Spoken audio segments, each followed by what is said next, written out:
Hello, new and faithful listeners, and welcome to Remainders, the podcast dedicated to exploring the wonder and joy that is the movies, the old, the new, the remembered, and the ones that are sometimes forgotten. As we record this episode, it is May 20th, 2026. This is episode 95. And today, Patrick and I are discussing a totally radical film from 1989 that may or may not have been funded by the Pizza Hut franchise. Gleaming the Cube, or A Brother's Justice, or Skate or Die, or A Challenge to Win Again, whatever name it's going by these days. For me, though, I remember it by its original title, Gleaming the Cube. Much like the movie Rad, which gave kids a reason to cheer for their BMX bikes and ask their parents to buy them new ones, I first came in contact with this film on a sleepover at my friend's house who had cable TV. Of course, late 80s kids were the perfect target market, as we were always dressed up in Vision streetwear and frequently Pizza Hut whenever humanly possible. My skater clothes and pizza requests only amplified upon seeing this film, and if you're like me and haven't seen this film in many years, you might want to bring a tissue box into the viewing, because now we have large 4K TVs, and you're about to find out that Christian Slater did almost none of the skateboarding in this film. I'd venture to say that Tony Hawk was the only actor on a skateboard for real, especially in the stunt scenes. But hey, is this movie really about skateboarding anyway? Maybe the big studio realized that the trends of the 80s and 90s weren't going to keep the attention of the film as it aged, and that's why they changed the title so many times. Gleaming the Cube stars a very new and fresh on the Hollywood scene Christian Slater, who will stop at nothing to avenge his adopted brother after he's strangled by a wet towel in Orange County. He will even go to such lengths as changing his skater attire to a more preppy look to get as close as he can to finding the answers and owning his rebellious attitude with his parents. My co-host Patrick has never seen Gleaming the Cube, and it's highly likely that he now frequents every half pipe in Chicago looking to rip it up with the locals. Patrick, can you confirm? I mean, that's been my go-to for years, but now it's confirmed. Yes. I guess with age, you got to watch out for the knees, huh? Yeah. Well, damn, I think you just covered everything in the movie right there. So okay. Well, thanks. It's been great to see you, and we'll see everybody next week. Cheers. Hey, how's it going? It's going good. Yeah. I mean, that's going even greater because I just watched Gleaming the Cube. Are you kidding me? I don't care what anyone has to say. This film was a very special place in my heart as a kid. And it's kind of, it falls into the category of Killer Clowns from Outer Space. And also, like I said, Rad. See, I didn't have cable TV in my house. And when I would go to my friend's house that did have it, these movies were on like a loop. I don't know, if it was HBO or whatever it was, but anybody who had cable seemed to always have those three movies, especially, just constantly playing. And so like it is definitely very much attached to, growing up for me. I mean, I kind of watched it through that lens, and there's a certain energy that I can see imprinted in you, knowing you for the last 20, 25 years. And I was able to identify a lot of the vibes that I could see instilled in a young Darren. So it was a pleasure, at the very least, for that part, among many other things. So, yeah. So I mean, I'm going to straight up say, even now, I want to look like Christian Slater in Gleaming the Cube. He looks fucking cool as hell. He's also wearing stuff that like I would have totally gone past me, a ton of punk rock like stuff, like Cramp shirts and I know you wear your Cramp shirt on this podcast. I got my Cramp shirt. He had an Elvis t-shirt on shortly after that. Yep. And so like the Warhol Elvis. Yeah. Before he went preppy in the movie, I was like, I need to have a running list of all these great t-shirts that he's got. So yeah. Okay. Well, this movie is a first time watch for you. And like everybody else out there, I'm sure it's cult status for sure. What were your first thoughts after watching it? Okay, so I actually thought that Amazon had labeled it wrong, like given a little synopsis of the movie. So this is straight from Amazon. The Interest of Brian. It says in his skateboard, but I apparently just skipped over that in my mind when I read it. But the interest of Brian, his adopted brother, a Vietnamese boy, is studious and staid. One day he comes in contact with a fellow countryman who deals with assistance to the Vietnamese who are fighting against the communist regime. I'm like, okay, they obviously just mislabeled this description for Gleaming the Cube that all I knew was a Christian Slater skateboard movie, but apparently that is exactly what it's about. So Right. that was my biggest surprise, is how much this movie is a detective story involving smuggled funds from the anti-communist relief fund, the Vietnamese one. It was just like, I was fully on board once I realized in the direction where this movie is going to go, that I knew inevitably was going to have a climax on skateboards. So, Yeah, and that's the thing, is like the climax on the skateboard is what seals the deal. It's kind of like it's like, you know, E.T. and you see them on their bikes going through and running from the cops. It's like kids doing what they do, being kids, normal stuff, but the adults are kind of out to get them, or the adults are. There's even a line in this film about like, what, you know, I guess you're right to mistrust adults and stuff like that. That is like a good recipe for success with any, you know, coming of age kid watching a movie. well, yeah, so I have it right here. Early 90s pro youth adulthood equals corruption and loss of self. This was for us growing up at this time. We were still pretty young, but like the 90s were all about, you know, kids rule and adults rule, basically. Nickelodeon and everything was all about kids having autonomy, and the worst thing you could be was an uncool adult. And so it takes it to a whole new level. This is 1989, so this is actually setting the tone for that kind of vibe, and I was all on board for it for sure. So yeah, I mean, we can see it in a lot of the 80s, like The Creature, like The Blob, and the other films that we had covered that were 50s, when we did our 3 movies that were 50s movies that now were remade in the 80s. That's the same thing. It's still like a lot of mistrust of like the government and things like that, you know, and not necessarily, I wouldn't necessarily say it's about kids, but there's like that theme of mistrust of like authority, or, you know, a parental figure or somebody. To me, it's always going to win with kids. Right. And it still wins. How do you represent that better than Christian Slater on the skateboard? Totally. I mean, again, he looks cool as hell. And almost when he goes preppy, it's like, you know, the reaction of that is rightfully so to all the kids that know him. Like, yeah, right. Like what, you know, come on. And he's kind of trying to like, it's kind of like that line in Kill Bill when he's like Bill is saying like, the thing I love about Superman is like, he's trying to be us. And what he sees from us is like, these nerds, you know, it's way different, but it's kind of the same thing. It's like he's dressing how he thinks like everybody, how to fit in, and it's looking like Clark Kent, who's a nerd, you know. Yeah. Well, let me ask you, this might be a skateboarding term. What is Gleaming the Cube actually mean? I don't know. Okay. It's got to be it's got to be skateboard term. I thought it was going to be a stupid question to ask you, because I mean, it has to be a skateboarding term that I just don't know, because unless I missed it, they don't say this at all in the movie, do they? Yeah, straight up skateboarders just turned off this episode. But I'll tell you what, like that's to me, honestly, I think a good thing, because having not seen this movie after seeing it 20 times, now it's like 20 years later since I haven't seen it at all. I didn't really want to read up anything about it, and I wanted to watch it for the first time. Even like doing any research for it. Like, I don't know for sure if Christian Slater did any of his stunts or anything like that, but in my mind, watching it was like, no way. Like, there's this obvious, like, they obviously did stuff in the movie on purpose, like when he's wearing the helmet in the car, so that it could like clearly be, you know, a stunt double could put on. He looked like the special ed student getting taken for a ride in that scene. Yeah, and it's like they're doing things like that constantly. Like he's shielding his face and stuff like that because they don't want him to be obvious.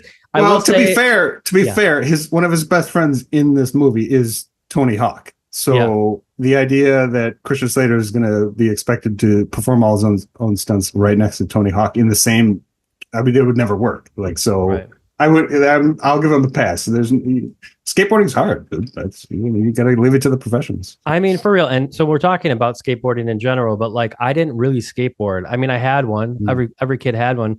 I just thought it was cool as hell. Just like I could ride a bike, so BMXing was cool, but I wasn't like any extreme. I wasn't an extreme BMX. I guess that's what I meant. Extreme skateboarding. I mean, anybody could like ride one down the street, Bart Simpson style, but you know. If you're doing Tony Hawk stuff, I mean, that's why you have him there. Great hair. Great hair. Great hair. He's got that classic, huge, almost like flock of seagull swoop on it inside of his head in a young Yeah, but also like shaved up real close, like sideburns. Yeah, and like by the way, you could have that hair right now if you like bleached it. I just got it cut, and so I got I got straight hair like Tony, so I could do that if I wanted to. So yeah. I mean, I don't know. Surprise me by next episode, or maybe by the 100th episode.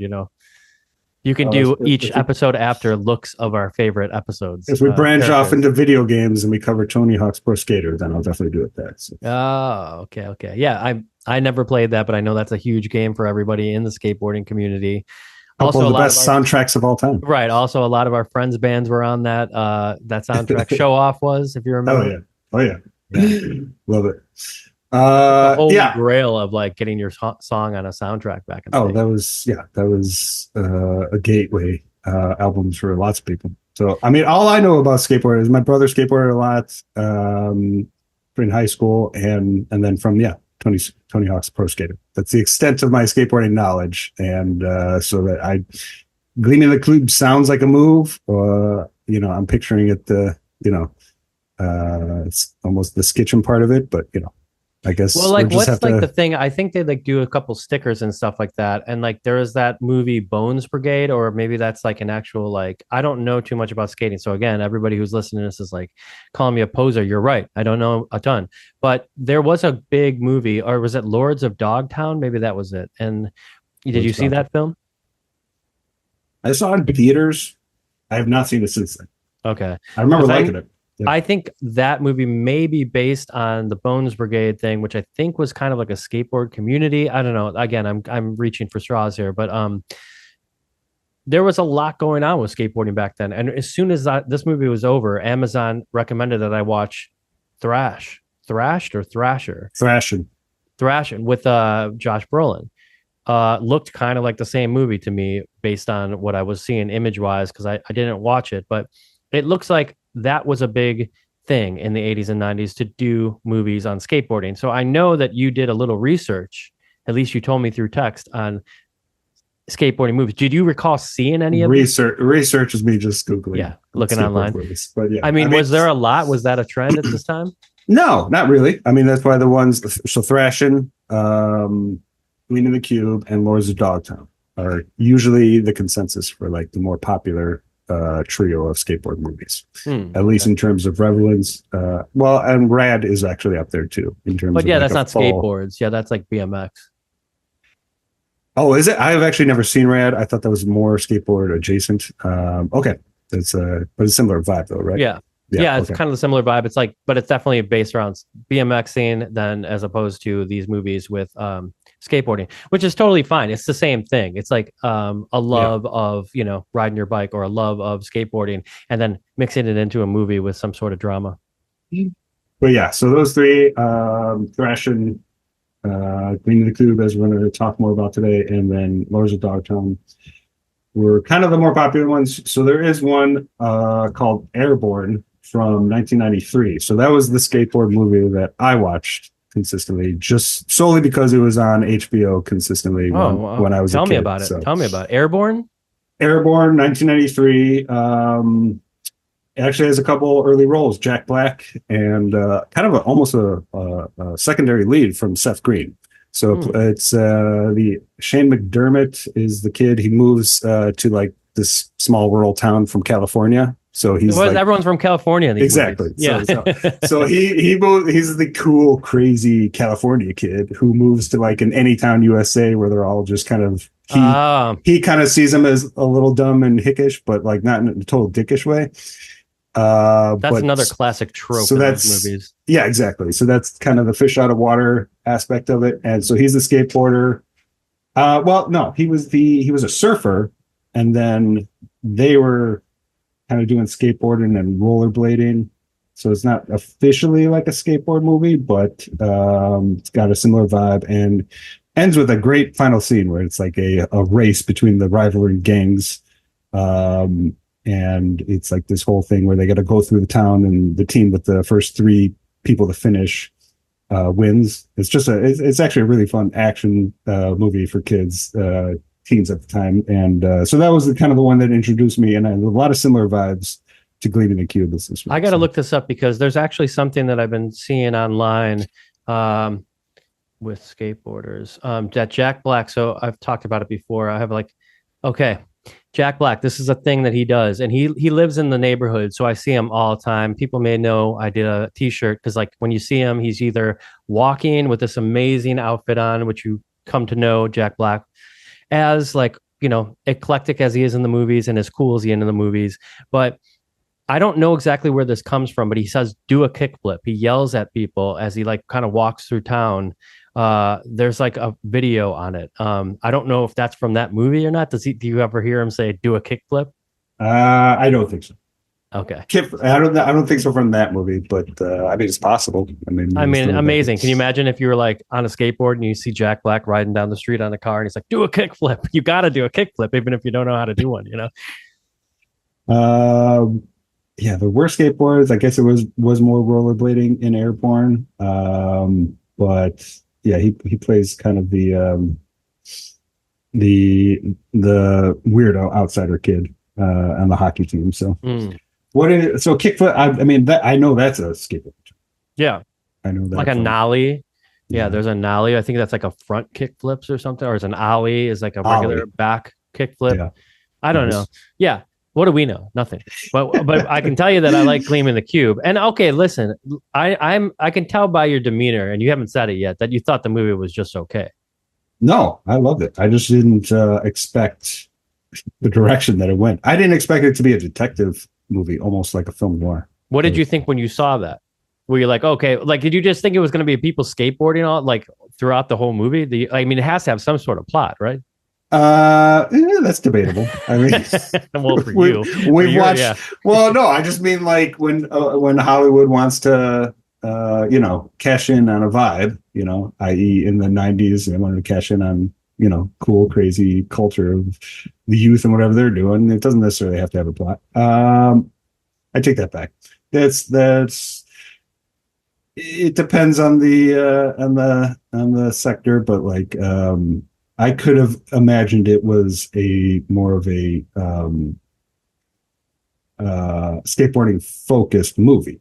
This is like a detective mystery movie that happens to have skateboarders around it. Yeah, so and it's pretty like focused, really like of it, so. Yeah, and I'm pretty focused on like a race of like Vietnamese people too in town. Like it's not like, oh, there was a kidnapping of his regular brother. They make a point to say he's his adopted brother, and that there's like issues with the fact that he was adopted, and maybe that's why Christian Slater's character became I think his name's Daniel, right? Maybe became like further away from his parents because they maybe had a little like issue with him having the kid adopted, but then of course over time they became close. There's a lot of like, they're trying to weave in some pretty big story here so that you feel the weight of what it's like for him to go find the person who killed his brother. I mean, in only a way a skateboarding movie from the late 80s could do.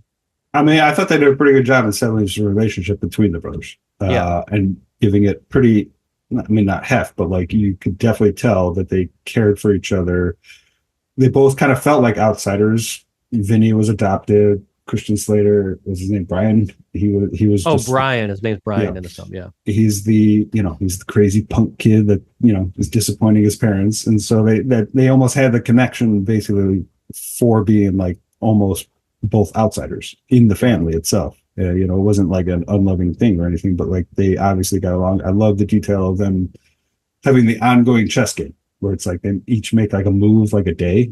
I don't know if you've ever lived with somebody playing chess, but that's a pretty cool thing to do where it's like you just have this ongoing game like that lasts for weeks where you just make a move every time you see the board and that's it. It's like you're not sitting down with each other, play the game in one time, but like it just shows that they've had a long form connection, and which is amazing too. When he puts like the king on the casket, you're just like, oh fuck yeah.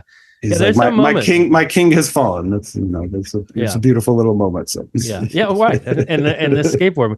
So that's the thing too, because as I mentioned, they did change the name, and it definitely has to be for marketing reasons, because I think they thought that this film probably had way more weight as like a kind of, like you said, film noirish, like story about a guy going to find the people who killed his brother, as opposed to just like way laser focused on skateboarding.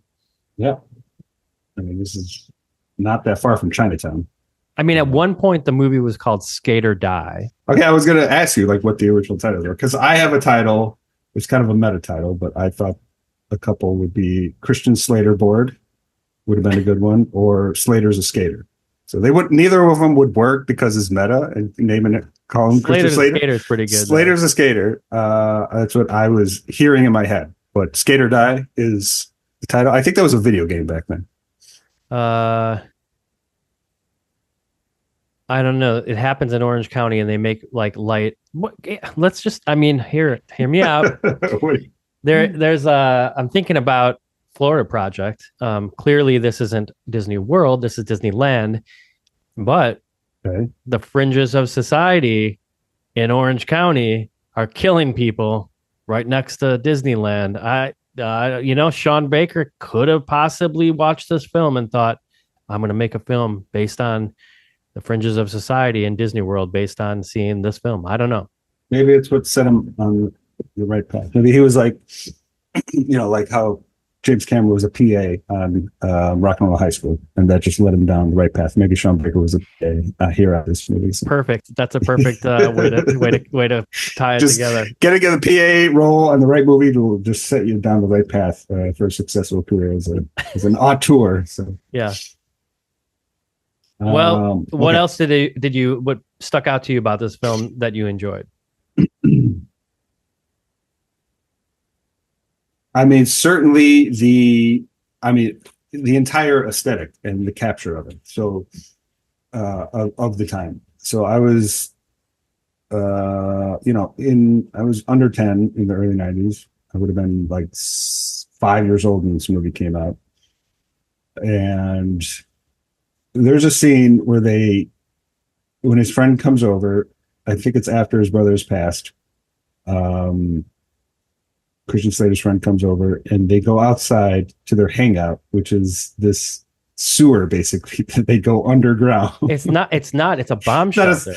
Okay. Oh, that makes way more sense. I didn't think it was an actual sewer, but like they just lift it up. Yeah, I guess that makes sense that it is a bomb shelter. I didn't even realize that. But it's just this. They go outside to their backyard, and they go down. They actually climb down the ladder.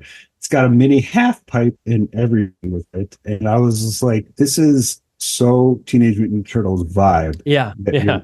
I mean, the music, the aesthetic. I mean, I think you see pizza boxes even in it. It was fucking beautiful. Like, again, just capturing the vibe of the early 90s with some of this. And this being 1989, it kind of set the tone a little bit ahead of time for some of that. Yeah, and I kind of love that idea of the bomb shelter. It has been in a few other movies I've seen. I can't recall right now what it is, but there's something about it. It's like, oh, this was a time that people were scared of nuclear war. And so they built bomb shelters in their, front yards and stuff like that. And so as time had gone by and there was no more threat of that nuclear war. Well, there's other threats now. People have it for different reasons now. So yeah, exactly. If they have the means. So. Yes. But in the late 80s or whatever, after Cold Wars ended and stuff like that, I mean, people were like, Go ahead, kids. Go down to that weird, dingy thing and get the fuck out of the house for a while and go underground. I mean, what a kick-ass hangout! I know place for it. Like that's a great Saturday night party place for just what would be amazing, honestly. There's got to be a bunch of them that are like abandoned, probably very unsafe in 2026. But there's got to be a bunch that were just like, soiled over or something like that, where like they're like, we're not going to dig it up or anything, but they just exist in people's yards. I bet you. Yeah. So the aesthetics of that, and then just overall that it became a skateboarding detective movie. Christian Slater's pretty good at playing he's not dopey, but he is a fish out of water while trying to be a detective. Like he truly plays like, how old do you think his character is? He's 16, 17? Yeah. Okay, so like he actually comes off as a 16 or 17-year-old. Like not in an immature way, but like the way he goes about like some of like like what he does to like try to find clues and just try to uncover what happened to his brother. Like it seems genuine because he's literally just going up to people and asking, like he gets the information sheet that's all in Vietnamese. He's literally just walking around town in the Vietnamese section of town and just asking people like, hey, can you translate this? He's like going off on a skateboard. Like it comes off as very genuine of a 16-year-old trying to figure out what actually happened to his brother, which we didn't even say it. So it was a fake. His brother uncovered the missing funds and he was basically murdered and then prompted as a suicide. And Christian Slater is the only one who was like, no, there's no way this is actually a suicide. He wouldn't have done that. So I'm not saying like,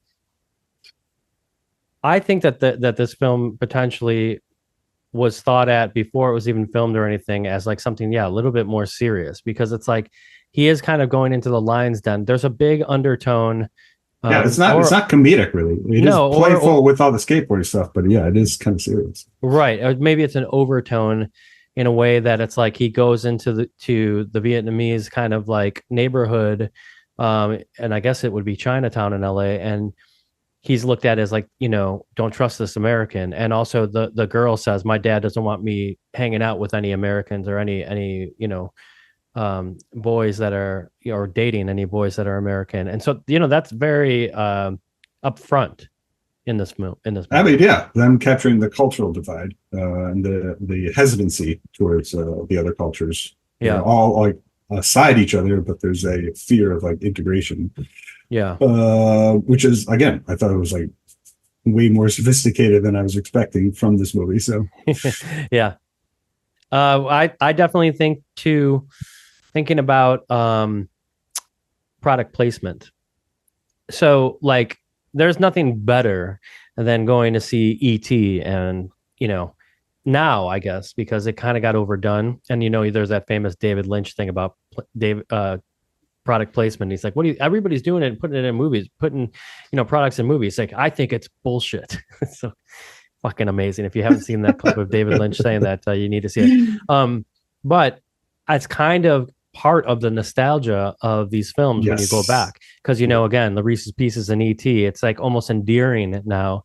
And you got Pizza Hut loud and clear in the chase scene. How are we going to do this? We're going to make it like the vehicle, a Pizza Hut delivery truck with the hut and everything on top of it. There's Coca-Cola product placements in it. I mean, that to me is always a nice part of the nostalgia of watching a film from your childhood.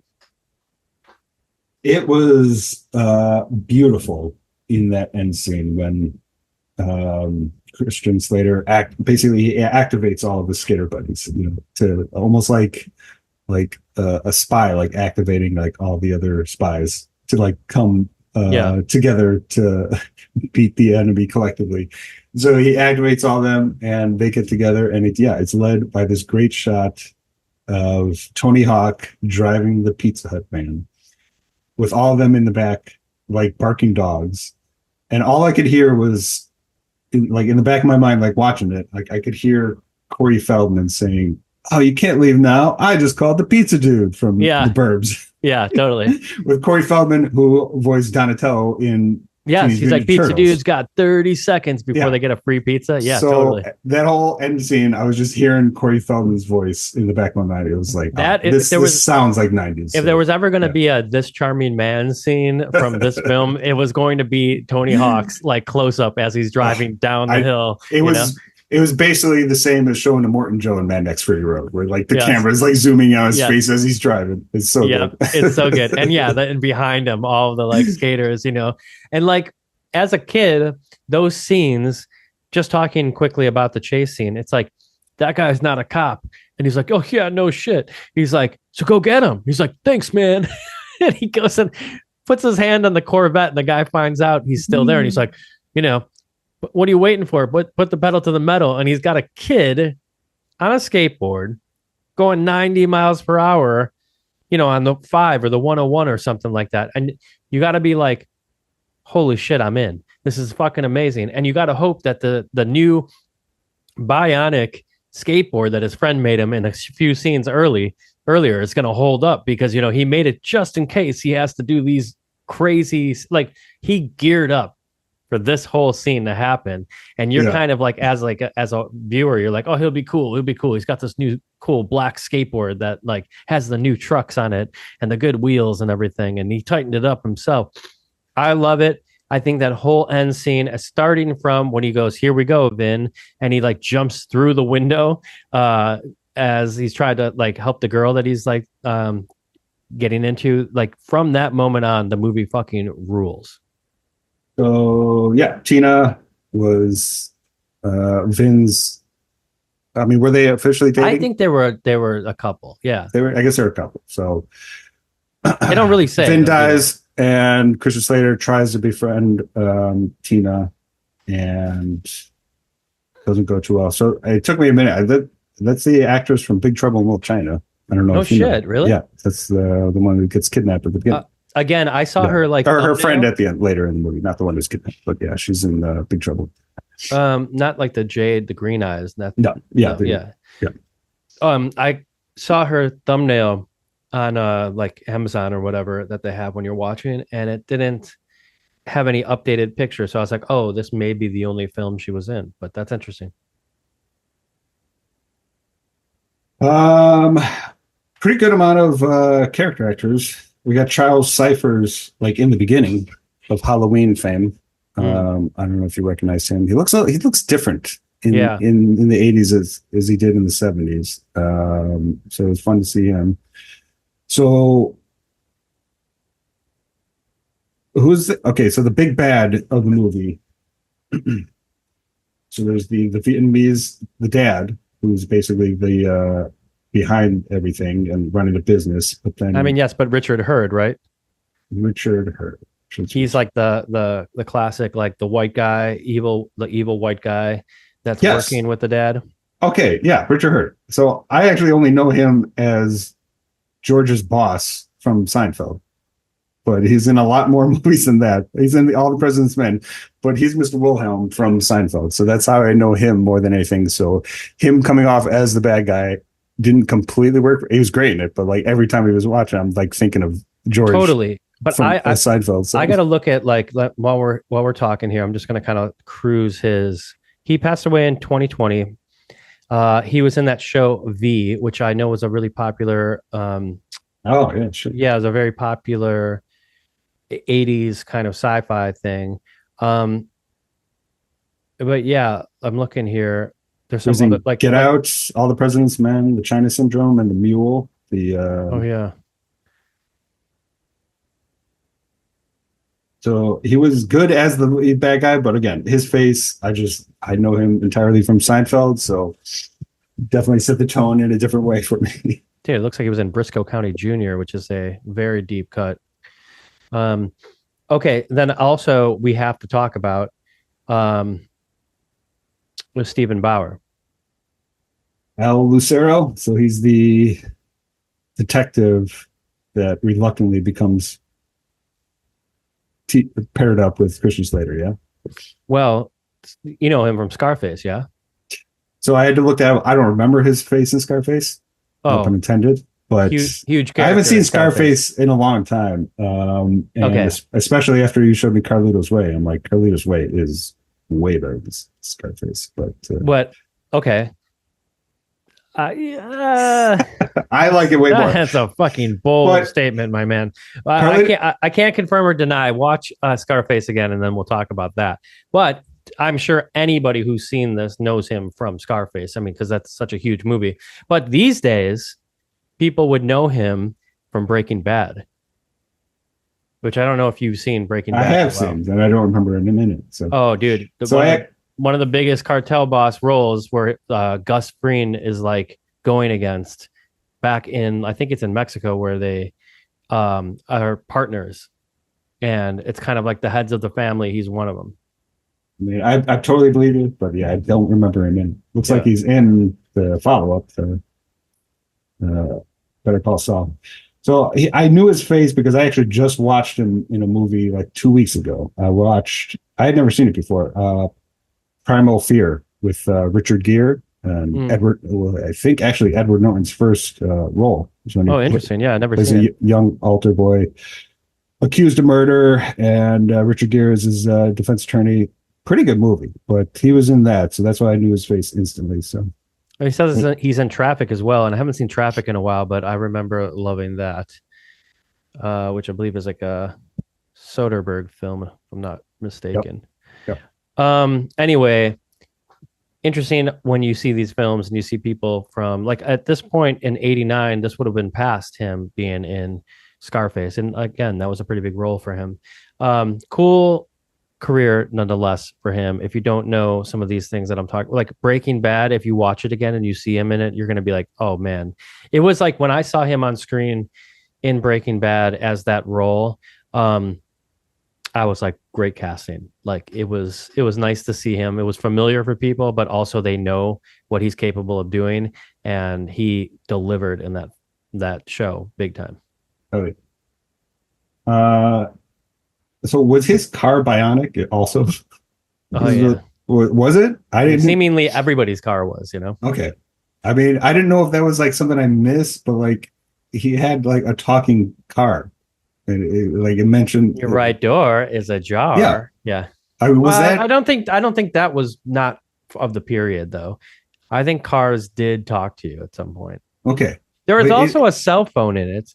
But it was a cell phone like that was like, plugged into the lighter or something. And it almost seemed like it was like integrated into the movie, or like he souped up his car that I just maybe missed or something, or because that was, I don't know if that was like a normal thing for a car in 1989. I think so. I mean, okay. What do I know? It's not like we had like a fancy cars or something, but I would think only the fancier cars would talk back to you.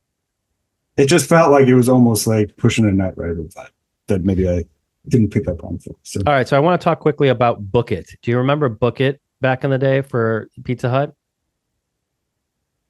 Oh, you read the books, you get Pizza Hut. Yeah. As an avid reader, I definitely consumed some pizzas from reading books in school. Yeah. So as an avid reader, I thought that would be something that was up your alley. Here's this like them like adding to the Book It stuff, because like it was all over the place. I think it was in schools. It was like, your incentive to read, you get free pizza if you read this book, and you get the points, or I forget exactly how it worked.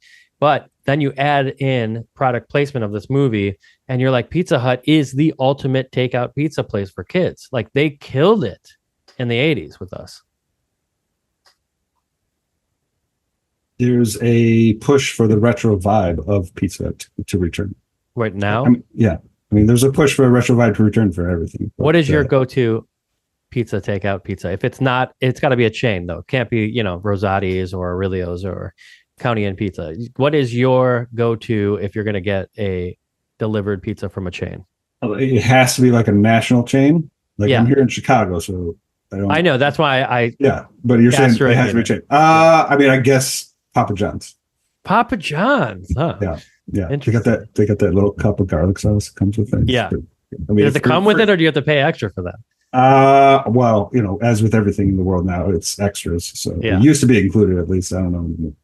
Yeah, it used to be included when racist Papa John used to own the place, but now that Shaq owns it, he's got extra fees for it. I think Shaq owns Papa John's now. This whole sentence you just said, I have no idea what you're talking about. I'm pretty sure the guy who owned Papa John's got in trouble for like saying some racist remarks and had to step down as CEO. Remember he used in all the videos and stuff like that? Dude, I believe you. I just didn't have no idea. This is news that I got from TMZ like 10 years ago, Okay. And then I think there was like a push for like Shaq to buy it. And I think now Shaq is the owner. I'm going to look it up. Who is the owner of Papa John's? I believe you. I just have no idea or insight for any of that. So. And my girlfriend and I actually just talked about this with you. John, yeah. Looks like he still owns it. John Shatner primarily owned the institutional. Okay.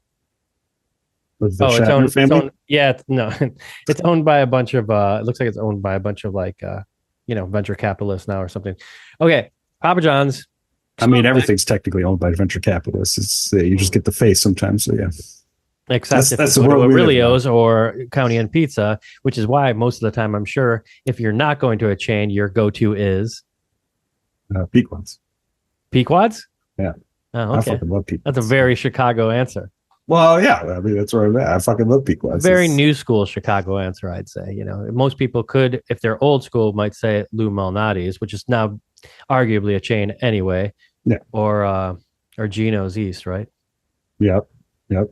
Pequod's still just got the 2 locations here in Chicago, so firing it up. I got to try Millie's. Anybody listening in Chicago? It's a newer place. They've leaned into the model of like he has like a set amount of pizzas that he sells in a day, and they like are sold out immediately. Like you have to like call at like 8:30 in the morning to reserve your pizza, and it's like they're basically done by like 9 o'clock. Hey, you're in the area. Okay, that's so classic. It's like basically you're talking about like hot dogs model there. It's like better get in line and get it because when we're out, we're out. You're in Chicago. What is Home Slice still there? Because you're in Lincoln Park. Lakeview, Wicker, I guess ish. Lakeview. Lakeview. Yeah, close to Wrigley, close to Lake Shore. Why am I telling the world where I live? I shouldn't say that. Well, Home Slice is in Lincoln Park. I don't think I've ever met him. Kind of by DePaul. I just wondered if it was still there. I used to go there all the time, and it was so great. But it was kind of one of those new school pizza places that like everybody was like vibing on. You can get really fucking drunk there, which I did multiple times. Yeah. Anyway, I don't think I've ever been there. It says it's still open in Lincoln Park. So. Oh, it is. Yeah. Next time you come to Chicago, we'll check it out. So. Well, and when I was there last time, where we went to Dag's, D'Agostino's. Yes. Just right down the street from you. Which we did not eat pizza, but we had a good time there. So. What did we have? Eat pizza? I think we had like mozzarella sticks. Yeah. What the fuck were we thinking? Well, we were going to see the holdovers, so I know, we probably held over so we weren't like, completely sluggish while we were drinking our PBRs watching the holdovers. It's the beauty of Chicago. You just bounce from location to location. That's true. Okay. Well, very good to know. Papa John's man over here. All right. That's really all I want to say about this film. I really didn't know, as per usual, what to talk about and what to cover. And this popped into my head, and I'm trying to just go with the vibe. When I'm like, oh, there's something memorable about it that brought it up. And as I mentioned earlier, it's because I have this connection to it of being a kid and seeing it and just the way that it goes. And then you had this cool idea that like covering this film also talks about, a slew of like what other skateboard movies were out there back then, which is also, I think, kind of cool. If somebody wanted to curate a whole podcast on, skateboard movies, not that we are that interested in skateboard movies, you could, because there are a few out there. So there is one other movie that this reminded me of a lot. I'm sure my guess is you've never seen it because it's as obscure as fuck, but this is called the Double O Kid from 1992. Never. Yeah. No clue what it is. So Corey Haim, the other Corey, is the titular WO kid, and it's basically like a kid's James Bond movie of him being a secret agent. It's kind of a skateboarder. It has a total similar vibe, but it becomes like a detective movie, just like Gleaming the Cube. And we got Wallace Shawn and Bridget Nielsen are like the 2 big bads in the movie. So we got some good credit there. John Rhys Davies from Indiana Jones, Lord of the Rings, Karen Black, and then Nicole Eggert was the teen love interest with Corey Haim. Terrible. I think they were like a couple at some point, those two as well. So I looked into it. I mean, they were in Blown Away the same year, which if Blown Away was the 2 Corys, Corey Haim and Corey Feldman with Nicole Eggert. It was an erotic thriller the same year as this kids movie that came out. So they had a wild early 90s. So well, as very well documented through history. But the Double O Kid reminded me a lot of this movie. I would not recommend anybody watch this movie. This was just another one that was on TV all the time that had a total vibe of Gleaming the Cube, and I guarantee that they were referencing that Gleaming the Cube while making this movie. So he doesn't recommend anybody watching it unless Criterion puts it on their streaming, and then it's like maybe check it out. I saw somebody making fun of Criterion. They were asking like, what the hell is Criterion Channel even represent anymore? Because they had a whole they had a series of, oh my god, I'm forgetting her name, the singer from Hole. Oh yeah, Courtney Love. That just came out this month. There was like a whole Courtney Love series on Criterion. It's like, Well, because here's the thing. Courtney is she Love. really an actress that you need a whole series of movies to Well, like watch? I think she's pretty good in Sid and Nancy, and I also think she's pretty good in People versus Larry Flint. But here's the thing: I'm happy to whoever is prove wrong. Yeah. curating Criterion Collection is very, very connected to pop culture and what's happening. Because Okay. Courtney Love is in the news a lot lately as like a lot of Hole resurgence. That time period, Hole as a band is like more of the aesthetic with a lot of people who are making music. Like, let's go back to the grunge girly era and that kind of stuff. And then there's also, she just was on a podcast making fun of Dave Grohl because she said something like he and she said something to the effect of him and Paul McCartney are only best friends because they share the issues they have by their band members dying. And then she called Foo Fighters fans all bros basically and said, tell your bros to back off of me. So she like, it's classic Courtney Love still going, doing, and again, I'm paraphrasing because I don't know. I didn't really listen to the episode, but my point is she's in pop culture. And whoever is on Criterion right now is like, well, let's curate something based on Courtney Love because everybody's talking about her again. Okay. Boom, boom. So it sounds like the identity they're going for is TMZ and Criterion.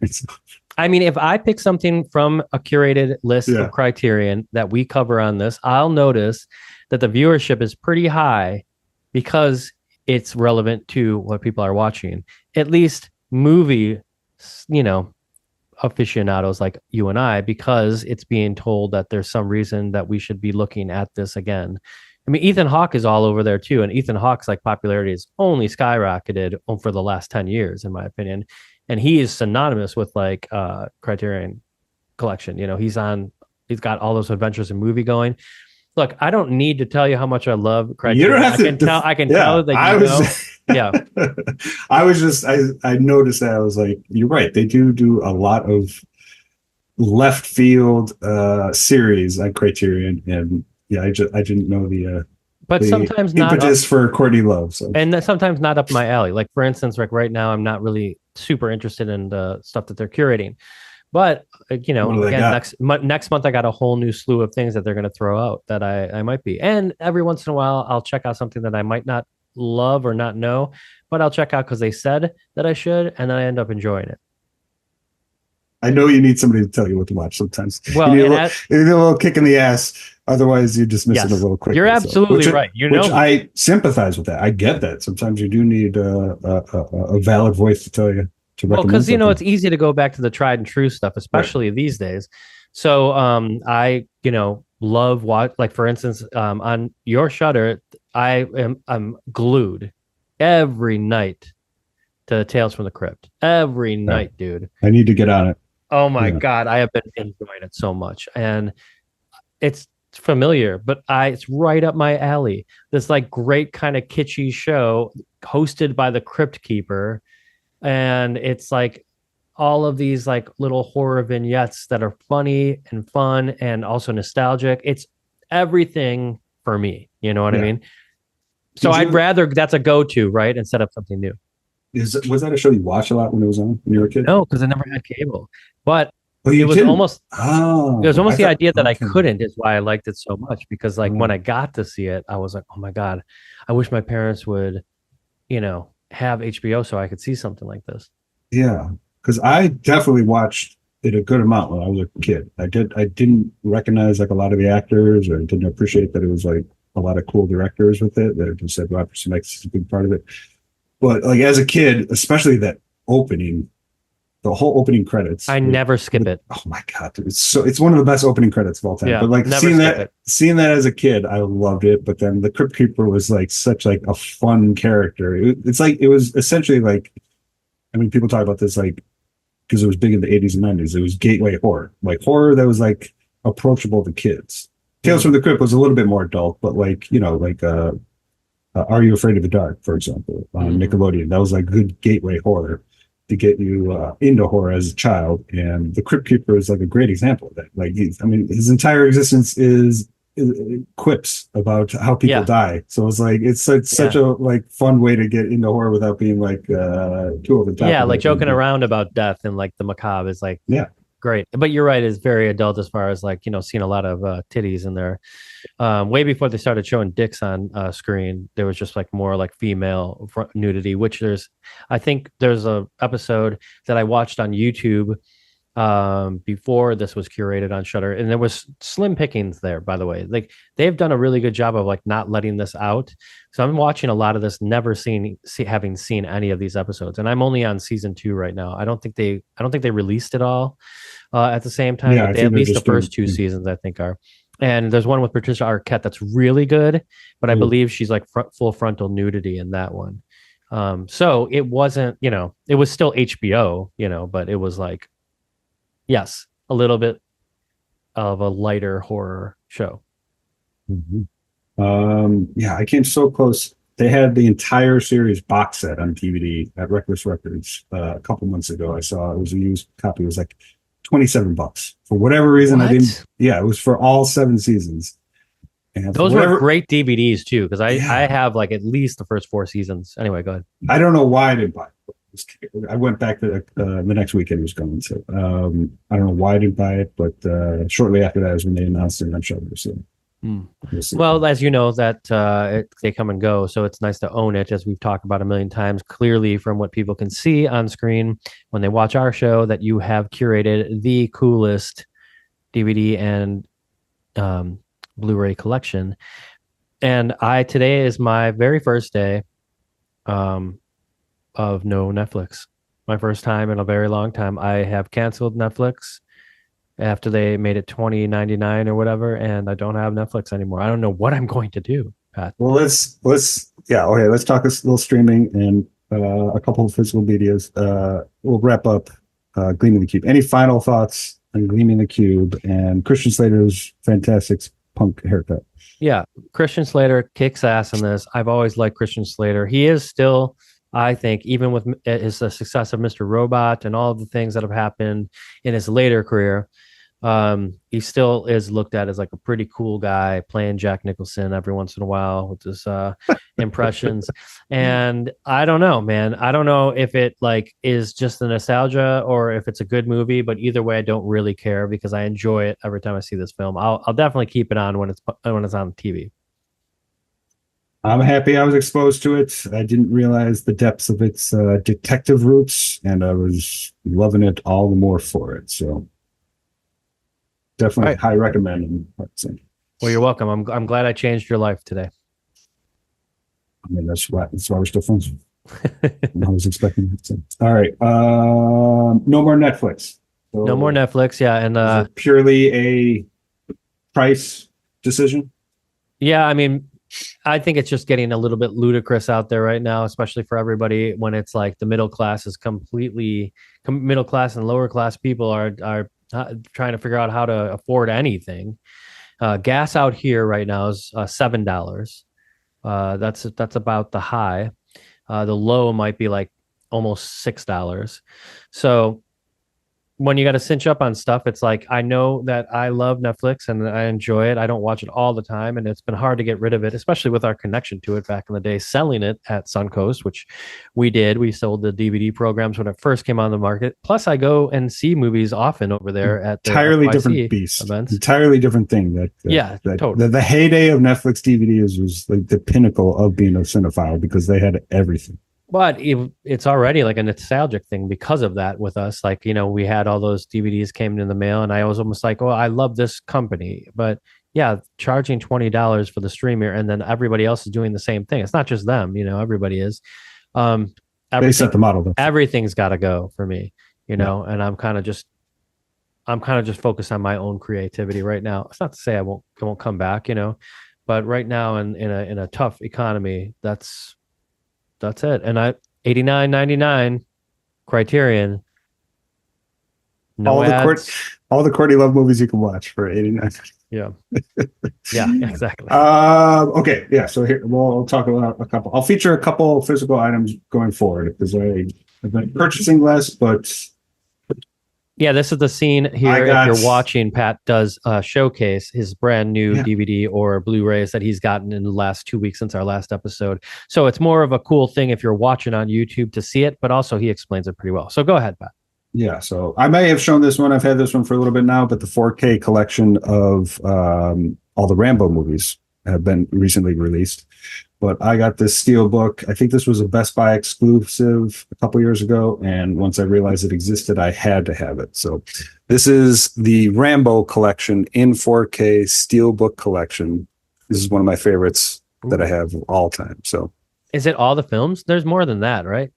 More than no, it's all five. There are five currently. Yeah. So First Blood, Rambo Part 2, Rambo 3, Rambo from 2008, and Rambo Last Blood. Last Blood is kind of shitty, but still not. Okay, bad, ranked real quick. Ranked Rambo films. Off the top of my head, First Blood is definitely the best. First Blood is like head and shoulders, because there's been a lot of people who talk about that. They don't fully understand that First Blood is an entirely different movie from the rest of the Rambos.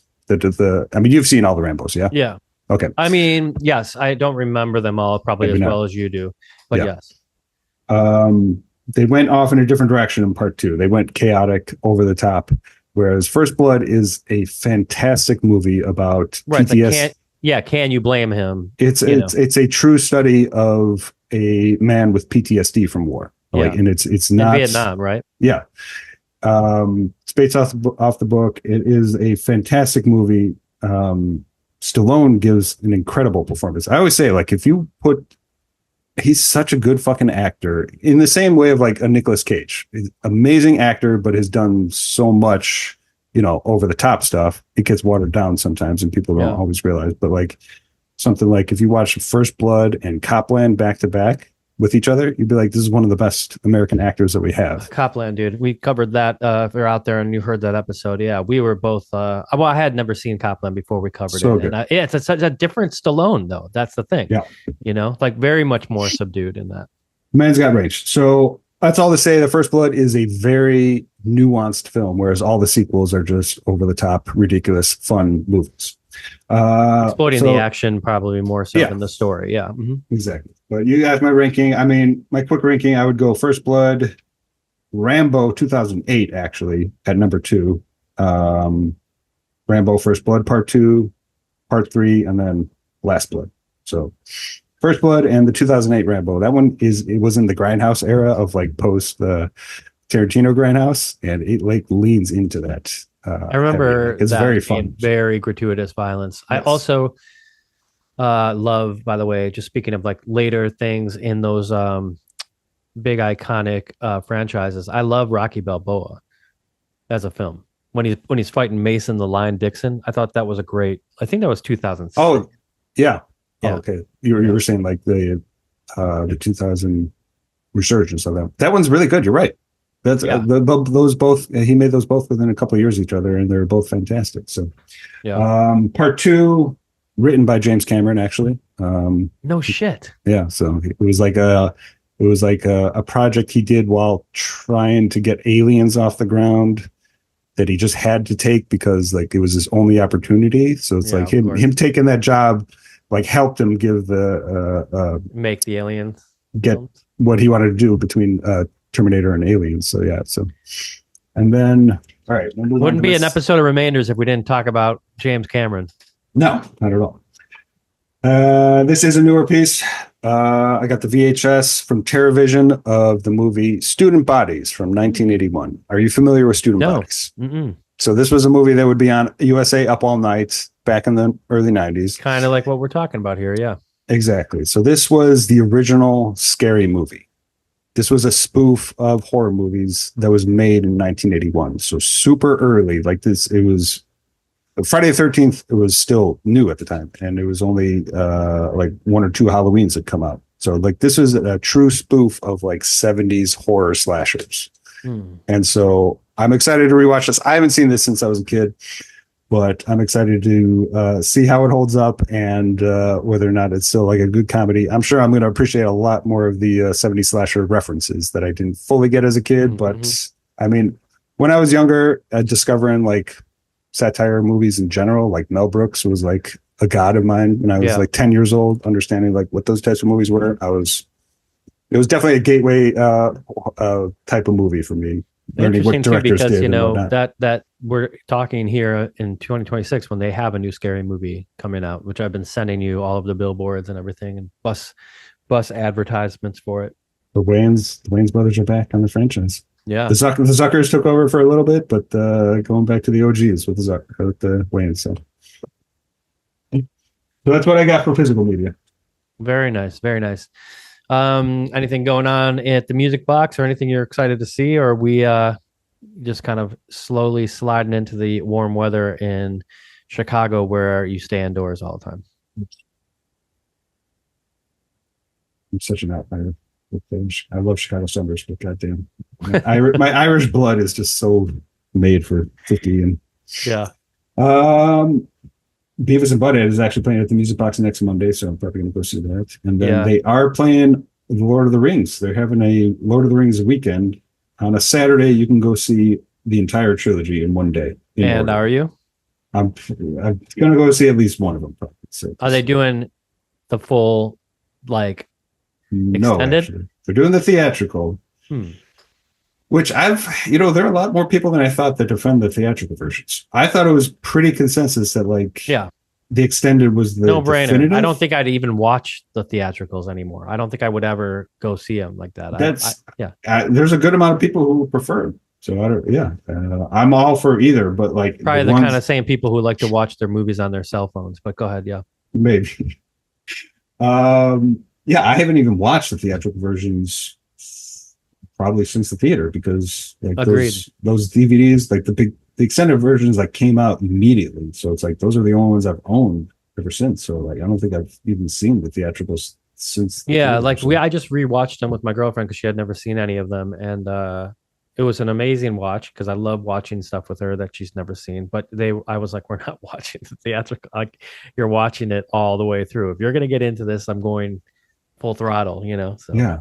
I'd be interested to check it out because I don't know if this would be a good or bad thing, but I know my brain is going to be like, wait a minute, all this shit's missing from this movie that I'm just used to the extended version. So we'll see. Yeah. That must have been fun watching it with her. She had never seen them at all. No, and she loved them, which was great because, I never know. It's like, it's awesome. Like in a way, sometimes it's like a total, am I just like a dude who likes this like, weird, fighting scenes and I don't, not to pigeonhole it as like a dude's movie, but it does feel very masculine at times, I mean, there's a lot of feminine stuff too. Don't get me wrong. Especially with Eowyn and stuff, but, I just sometimes think, oh, will she like this? Is it just me like liking dudes cutting off orcs' heads and stuff like that? Obviously, there's so much more than that, but like on the surface, I think that's what she probably thought it was before she watched it, and then she realized there was so much more depth to it. It's interesting. I mean, that's kind of the cynicism that we have now. It wouldn't have been seen as overly masculine before, but I feel like a lot of people would go into it with that mindset. And you can tell that's true. I mean, did you watch The Rings of Power? Like the Amazon show? Like, no, thank you. Yeah, I didn't. Well, from what I know, they were like, "Oh, masculinity, no, thank you." So they went the opposite direction for those. So I know that I'm not looking forward to like seeing anything being played out. I love Lord of the Rings. I saw the Hobbits, and those were borderline. Like, I don't need to see any more of this. But we ain't had anything but maggoty bread for 3 stinking days. Like, love it. What about their legs? They're fresh. I'm always a fan of your orc impressions. So they always work. So what's that? Man flesh. Oh, fucking Lord of the Rings, so good. Well, okay. Well, if you go see them, you gotta let me know how it is in the theater for 3 movies over. What is that? 9 hours. I don't think I'd be able to do it. Yeah, with the theatrical versions, it would be about 10 hours. If it was extended, it would be like fucking 13 or 14 hours. It's a new Music Box of Horrors right there. Yeah. We've talked about a Peter Jackson double feature. We're going to have to do that soon. Yeah. Well, I mean, I think The Frighteners has got to be up there for the next one that we do for Peter Jackson because I love that film so much and I would love to talk about it with you. I mean, I think Frighteners and Dead Alive would be the appropriate double feature for them. Yes, very much. But also very early Jackson. Yeah. So, yeah. Yeah, that's all the stuff I got going on watching. Oh, I did say no. Adventure of the Cliff Booth will be getting an IMAX theatrical release. Fuck so, yeah. I'll see it over here at the Vista. And, speaking of, I mean, you don't have Netflix anymore. So the fact that it's going to theaters, now you can actually go see it. Yeah, just watching exactly. It at home. Yeah, thank you, God. Because, yeah, I mean, you know that Tarantino's theater that he owns right down the street is going to have it. Yeah. I'll be there. It's such a weird, like the fact that Fincher is directing it. Like I just wouldn't have. I don't know. It was unexpected. Yeah, I'm all for it. See how it turns out. I missed his last movie. It makes sense. The Killer. I didn't see it either. That was a Netflix straight release. But also for me, it does make sense. I mean, Fincher and Brad Pitt are so close, and Tarantino saying like, he's going to hold out to make his last film. He doesn't want it to be the sequel to, his last film. I don't think so. I don't know. Probably more about his vanity there with that than anything. I know. Just like sometimes I'm like, shut up, dude. Just fucking make your movies. I love him, but it's like he's making it too big of a deal now that it's like he's almost gonna like shoot himself in the foot. I don't know. It's like there's a lot of buildup, that's for sure. But then that's also, what I'm saying. So like, if he hits and it's a kick-ass movie, it'll be even better. So 50-50. I think he should do something small and like a small horror movie. That would be like a coda to his 10 movies. Yeah, never really done because he's so butthurt that like Once Upon a Time is not his 10th movie. Like that would have been the perfect 10th movie if he was going to stop. And like he's so disappointed that it was number 9. So okay, it's so good. Yeah, it's fucking fantastic. I love it. So I want him. I mean, I just want him to make a horror movie. So I think that would be like a fun finish to 10 films. Yeah. Cool. Well, I am going to tell you my music pick of the week, but first I got to tell you tomorrow I am going to Hollywood Forever Cemetery to see the FYC event for Stranger Things. Oh, yeah. They're streaming the final episode on the big mausoleum wall like they do for Cinespia. Going to be a fantastic evening. I'm so lucky that we got into that event. We got into only a few this year because it's been different with those FYC events. They usually throw big parties so that you vote for their shows, but there's not a lot of shows being made out in California right now. It's getting better, I think. I think it's getting a little better, but they've kind of cinched up. But still, we went to one 2 days ago that was for DTF St. Louis, which was fun. I hadn't really seen the show, but my girlfriend had seen it. And I have a great time with these things. I love these Hollywood events. That's why I moved here. I want to be part of the action, I want to be part of all the stars, And so tomorrow I'm really excited about. Other than that, got a lot of stuff going on with the art, and I'm hanging out watching your Shudder. Thank God for that. And every night I've been just like in heaven about it. And my music pick of the week has to do, I haven't listened to any other podcasts in a while. But CJ Ramone. What else do you need from us? No, I just re-listen to ours, We got everything we need. 95 episodes for you to, go back to. But CJ Ramone had done an interview on Jughead's Basement. Jughead's Basement is done by one of the original members of Screeching Weasel. And he kind of goes through and he has a lot of episodes, like 200 plus. And he talks with a lot of people from back in the Lookout Records days, a lot of people that like I grew up listening to, and I hadn't listened to many of his episodes in a long, long time. Probably only listened to a handful over time anyway. But he had mentioned that CJ Ramone was on, and I was like, oh, cool. And then one of the things is that CJ Ramone has like a Ramones podcast that he's going to deep dive into like everything he knows about his time in the Ramones and everything. And I love it, because there's so much going on. Anyway, it was a fantastic episode on Jughead's Basement with CJ Ramone. And it was great because I've never listened to any of his solo stuff. and I got to hear a couple of his songs, and then they talked about the meaning behind a couple of them. And the one that I'm recommending is a song called Three Angels. And he talks about really quickly in the song. It's a super like Ramones-ish, Ramones core punk song about Dee Dee, Johnny, and Joey, and kind of touches in the verses about what he learned from them.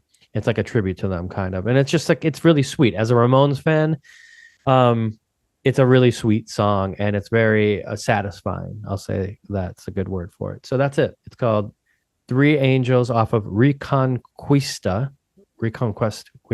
I believe is the name of the record. Three Angels. It's like it's a 2012 album. That makes sense. Yes. Yeah, nice. Yeah, I've heard a few songs. Yeah, not his full discography. So yeah, I should check out a little bit more from him. So. Yeah, it's kind of like, why wouldn't you? You love the Ramones and everything, just at least hear them. And he has been a part of like the Me First and the Gimme Gimmes. I think they call it Spike in the Gimme Gimmes now. He's like part of that now and playing because he says on the podcast that he can't sing anymore. He's lost his hearing quite a bit, and he's like can't stay on key. So sure. Yeah. Oh yeah. Well, our playlist and this podcast in general always welcomes anything Ramones and Ramones adjacent. So that's right. Love it. The Angels. I'm gonna put it on right after this. Hell yeah. Okay, so my pick is just a throwback song from an album I love, from an artist named John Mouse. From his 2011 album, We Must Become the Pitiless Censors of Ourselves. Are you familiar with John Mouse? No. Singer-songwriter, has had a handful of albums, maybe 5, started in the mid-2000s. His 2011 album is arguably his most popular. Vintage synth kind of vibe with like 80s kind of goth pop throwback. So him coming out at that time was still kind of, I guess, the early aspect of like 80s nostalgia when it wasn't like fully come to our society because society stopped. You must have curated it for this episode. Apparently. So yeah. Before society stopped, it was still a little bit more an introspective kind of throwback for 80s pop, goth pop. So he's a philosopher, PhD, and like a teacher. I've never seen him perform, but apparently like his live performances, he gives an extremely chaotic, emotional performance. I don't know what that looks like, but I've heard it described, and so I've always been interested in that. So just a very fun album. This entire album, this 2001 album, We Must Become the Pitiless Censors of Ourselves, is an entirely great album. So I am recommending the entire album itself. But the song that I'll go with is called Hey Moon, which I do believe is actually technically a cover. But it is does capture the sound that he has and the vibe that he has throughout the whole album very well. So it's an extremely catchy song, and yeah, it's just a full-hearted recommendation for this album itself through the song "Hey Moon." So cool. It'll sound nice on the playlist. I always count on you to tell me about something I don't know, which is true of movies and music. And yeah, I'm always excited to hear the reaction. Sometimes good, sometimes bad. Never offended. No, it's like it's interesting though because it's such an eclectic, list of songs when we have them all together like that. I am, and this isn't me not tooting my horn, but I've always I am all over the place. I don't say that in